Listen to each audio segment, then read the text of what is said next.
palibot do di na masabot, kay halus na tong makita kay puros raman kagubot. Unsaon na lang nato kung maumay magpadayon sa kagutong pagbuto kaugalingon kay sanayon. Makalibog naman tawo ng tanan kung kinsay atong sampiton sa problemang gadagan. Halos wala na tay maduol sa karon, kay katong naas babaw dili man lang tapansinon. Murag mabuang natasa atong problema, kanang piling nga bitaw di na makuwang mo katawa. Ambot unsaon na lang nato ni tanan, kabalo ko nga ikaw parihatag na agian.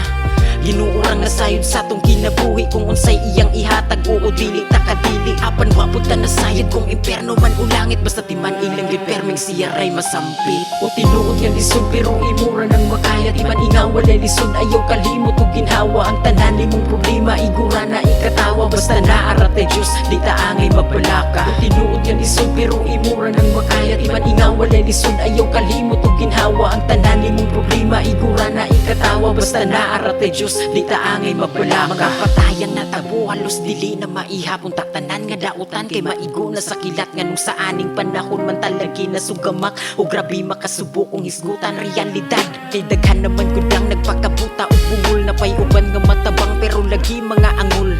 Ang buton saon pagbalansi ang tanan nga di naman yun matahi ang dughan natong samaran. Sagbali-balihon pa ang kasakit di na mawa, di na mabalik ang tanan kinabuhi nga nangawa. Mga luha nga nag-agas di na masulod sa galo, mga krimen nga natabo di na maihap sa karon. Hangad na lang ba sa babaw pangayog tabang sa taas, mauna lay atong mabuhat kung gusto nga maluwas. Ginoo ko tabang imi nga di unta masugamak sa mga taong dautan aron wala na'y maghilak. O diba? Grabe na makalibog atong panahon karon. Hindi na nato masabtan kung say dagan sa atong panahon. Wala ta kasabot kung asa tapadong. Hindi na masabtan ang atong panahon.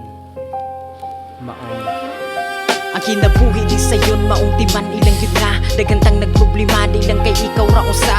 Oo dili sayon lisod kaayo ang tanan, pero ayaw gyud padala sa binuhatang dautan. Kay luyo sa tong pagantos na ay bayad ang tanan, puhon-puhon nga moabot kalipay nga hilabihan. Basta saligi lang yun ang kaugalingon nga kusog, sagda ko nga pagsulay di ta basta nga matarog.